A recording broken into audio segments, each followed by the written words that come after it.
natakaron din sa atong gamay na stainless B na bee farm guys. So mo ni ako ang colony guys. So 13 kuha na sila guys, na dagana. Nanguha pang uban guys ug pulin. Hindi nga guys. Tapos dito loyo guys. Baga-baga na to tong loyo guys. Ano guys.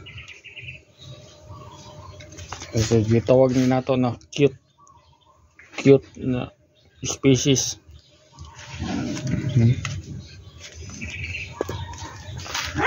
So ang dini sa pikas guys, baga-baga na jud siya buyag guys. So that's all guys.